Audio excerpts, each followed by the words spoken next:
നമസ്കാരം. കേരളത്തിലെ 20 പാർലമെന്റ് മണ്ഡലങ്ങളിലേക്കുള്ള തിരഞ്ഞെടുപ്പ് ഇന്നലെയാണ് അവസാനിച്ചത്. ഈ തിരഞ്ഞെടുപ്പ് അവസാനിക്കുന്ന സമയത്ത് സ്വാഭാവികമായിട്ട് ഓരോ സ്ഥാനാർത്ഥികളും ഞങ്ങൾ ജയിക്കും, ഞങ്ങൾ ആത്മവിശ്വാസത്തിലാണ് എന്നൊക്കെ പറഞ്ഞ് വരാറുണ്ട്.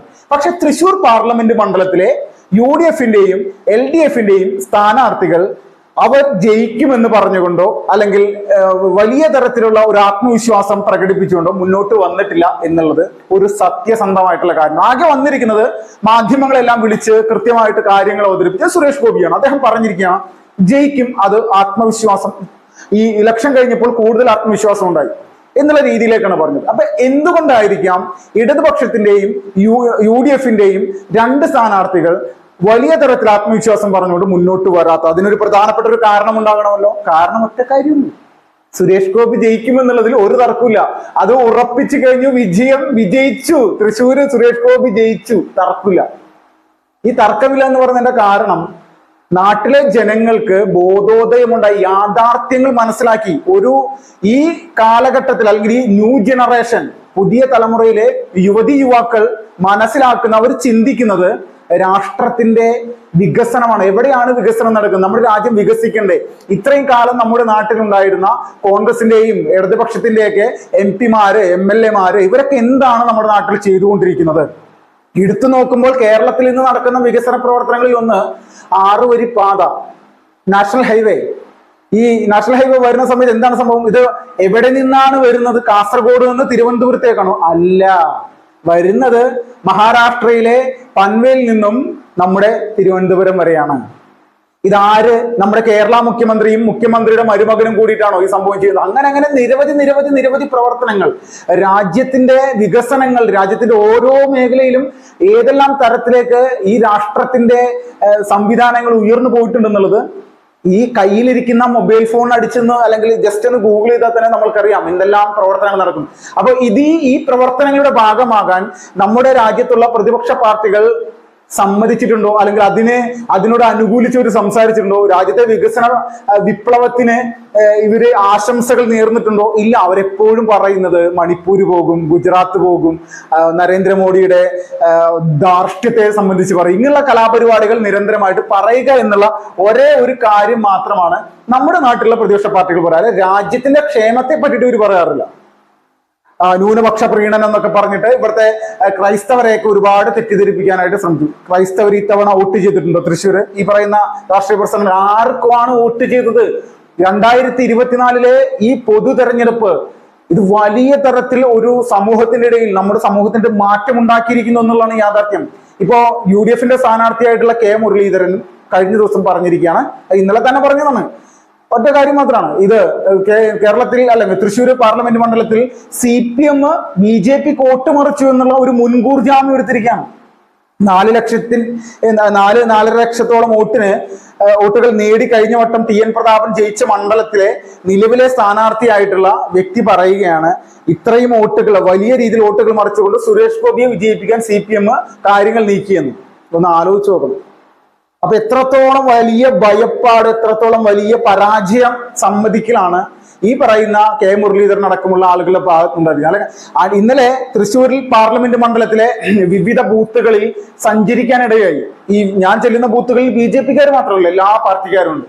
അപ്പൊ ഓരോ ബൂത്തിൽ ചെല്ലുന്ന സമയത്തും നമ്മൾ ഓരോ പാർട്ടിക്കാരുടെ മുഖഭാവങ്ങൾ, അവരുടെ രീതികൾ, പ്രവർത്തന സംവിധാനങ്ങളൊക്കെ നമ്മളൊന്ന് പരിശോധിക്കുമ്പോൾ ഒരു കാര്യം വ്യക്തമായിരിക്കുന്നത് എന്താണ്? ഇടതുപക്ഷത്തിന്റെയും കോൺഗ്രസിന്റെയും ബൂത്ത് തല പ്രവർത്തകർ, കാര്യകർത്താക്കൾ, ഇവരെല്ലാം ശോചനീയാവസ്ഥയിലാണ്, നിരാശയിലാണ്. അതവരുടെ മുഖഭാവം കണ്ടാൽ വ്യക്തമാണ്. അത് നമ്മൾ നേരിട്ട് തന്നെ മനസ്സിലാക്കിയതാണ്. ഇപ്പൊ കരുവന്നൂർ പോലെയുള്ള സ്ഥലങ്ങളിലൊക്കെ കുത്തി നിറഞ്ഞു നിൽക്കുന്ന രീതിയിലുള്ള ക്യൂ ആയിരുന്നു. ഇവർക്ക് ആർക്ക് വേണ്ടിയിട്ട് വോട്ട് ചെയ്യാനാണ് പോകുന്നത്? യാതൊരു വിധത്തിലുള്ള പ്രഷർ പോലും വോട്ടർമാരുടെ മുന്നിലേക്ക് ചെലുത്താനുള്ള ആത്മധൈര്യം പോലും ഇല്ലാത്ത ഒരു രാഷ്ട്രീയ പ്രസ്ഥാനം മാത്രമായിട്ട് മാറി, അല്ലെങ്കിൽ ഒരു മുന്നണി മാത്രമായി LDF മാറി, അതോടൊപ്പം UDF മാറി. UDF-നെ സംബന്ധിച്ച് എടുത്തു കാണിക്കാൻ കഴിഞ്ഞ 5 വർഷത്തിനിടയിൽ അവിടുത്തെ MP ചെയ്ത പ്രവർത്തനം എന്താണ്?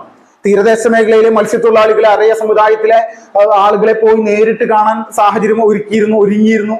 അവരെ കണ്ട് വീഡിയോ എടുത്തിരുന്നു, അവരുടെ അഭിപ്രായങ്ങൾ അറിഞ്ഞിരുന്നു. അത് നമ്മുടെ ചാനലിൽ തന്നെ ഇട്ടിരുന്നു. അതുപോലെ ആദിവാസികൾ, തൃശ്ശൂർ പാർലമെന്റ് മണ്ഡലത്തിൽ ആദിവാസി വിഭാഗങ്ങളുണ്ട്. അവരെല്ലാം പോയി കണ്ടിരുന്നു. അവിടെ ചെന്ന് സംസാരിച്ച സമയത്ത് ആരാണ് ഇവിടുത്തെ MP എന്ന് പോലും അറിയില്ല. ഞങ്ങൾക്ക് ഒരേ ഒരാളെ മാത്രമേ ഉള്ളൂ, ഇവിടുത്തെ തോറ്റ MP ആയിട്ടുള്ള സുരേഷ് ഗോപി. ഇതാണ് അവർ പറഞ്ഞിരുന്നത്. രണ്ടാമത് കർഷകരുടെ ഇടയിലേക്ക് ചെന്ന് സംസാരിച്ചിരുന്നു. കർഷകരുടെ ഇടയിലേക്ക് ചെന്ന് സംസാരിച്ചപ്പോ ഇങ്ങനെ ഒരു വ്യക്തി, ഇത്രത്തോളം വലിയ രീതിയിലുള്ള കാർഷിക പ്രതിസന്ധി നമ്മുടെ നാട്ടിലുണ്ടായിട്ട് ഇവിടുത്തെ കൃഷി മന്ത്രിയായിരുന്ന സുനിൽകുമാറും വന്ന് അതിന് പരിഹാരം പറഞ്ഞു തന്നിട്ടില്ല. രണ്ടാമത് ഈ പറയുന്ന UDFന്റെ MLA അല്ലെങ്കിൽ MP ആയിരുന്ന, കോൺഗ്രസിന് MP ആയിരുന്ന TN പ്രതാപനും വന്ന് ഒന്നും ചെയ്തു തന്നിട്ടില്ല. ഇത് മാത്രമല്ല, ഒരു MLA അല്ലെങ്കിൽ ഇപ്പോ ഇവിടെ തൃശ്ശൂർ പാർലമെന്റ് മണ്ഡലത്തിൽ LDFന്റെ സ്ഥാനാർത്ഥിയായി മത്സരിച്ച VS സുനിൽകുമാർ എന്ന് പറയുന്ന വ്യക്തി ഏത് സ്ഥലത്തു നിന്നാണ് വന്നിരിക്കുന്നത്? തൃശ്ശൂർക്കാരനാണ്. തൃശ്ശൂർ പ്രത്യേകിച്ച് പരിചയപ്പെടുത്തേണ്ട ആവശ്യമൊന്നുമില്ല. തൃശ്ശൂർ പരിചയപ്പെടാതെ തന്നെ എല്ലാവർക്കും അറിയാവുന്ന പല പല വ്യക്തിത്വങ്ങളുണ്ട്. അതിലൊരാൾ മാത്രമാണ് ഈ പറയുന്ന സുനിൽകുമാർ. ഒരു രാഷ്ട്രീയ പ്രസ്ഥാനത്തിന്റെ ലേബലിൽ അല്ലാതെ സുനിൽകുമാർ സ്വന്തമായിട്ട് എന്താണ് അവിടെ ചെയ്ത് പ്രവർത്തിച്ച് കഴിവ് തെളിയിച്ചിട്ടുള്ളത്? ഏത് മേഖലയിലാണ്? അപ്പൊ അത് ആദ്യം നോക്കേണ്ടത് സ്വന്തം പഞ്ചായത്താണ്. തൃശ്ശൂർ മണ്ഡലത്തിലെ തന്നെ തൃശ്ശൂർ പാർലമെന്റ് മണ്ഡലത്തിലെ ഏറ്റവും പിന്നോക്കാവസ്ഥയിൽ നിൽക്കുന്ന പഞ്ചായത്തുകളൊന്നാണ് അന്തിക്കാട്. നിങ്ങൾ അവിടെ പോയിട്ട് അവിടുത്തെ റോഡുകൾ നോക്കൂ, പരിശോധിക്കൂ എന്താണ് അവസ്ഥ. അവിടുത്തെ ആരോഗ്യ കേന്ദ്രങ്ങൾ നോക്കൂ, അവിടുത്തെ കാർഷിക സംവിധാനങ്ങൾ നോക്കൂ.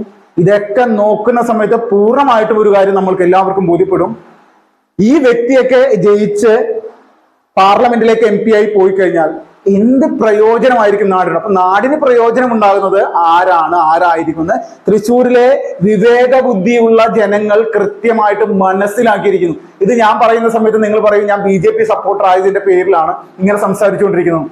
യാഥാർത്ഥ്യമാണ്, ഒരു തർക്കവുമില്ല. തൃശ്ശൂർ എന്ന് പറയുന്ന മണ്ഡലത്തിലെ ജനങ്ങൾ സംഘടിതമായിട്ട് താമര ചിഹ്നത്തിന് വോട്ട് ചെയ്തിരിക്കുകയാണ്. തർക്കില്ല.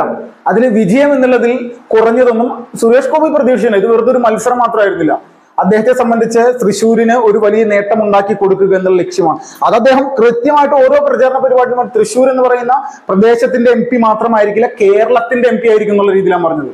പല സംവിധാനങ്ങളും പുള്ളി ഇവിടെ കൊണ്ടുവന്ന് നടപ്പിലാക്കാൻ അദ്ദേഹത്തിന് സാധിക്കുമെന്നുള്ള ആത്മവിശ്വാസമാണ്. ആത്മവിശ്വാസം എവിടെ നിന്നുണ്ടായി? അത് നരേന്ദ്രമോദിയിൽ നിന്നുണ്ടായതാണ്. നരേന്ദ്രമോദി എന്ന് പറയുന്ന വ്യക്തി ഈ നാടിന് വേണ്ടി ചെയ്ത് സമർപ്പിച്ച പ്രവർത്തന സംവിധാനങ്ങളിൽ നിന്ന് നമ്മൾ ബോധ്യപ്പെട്ടതാണ്.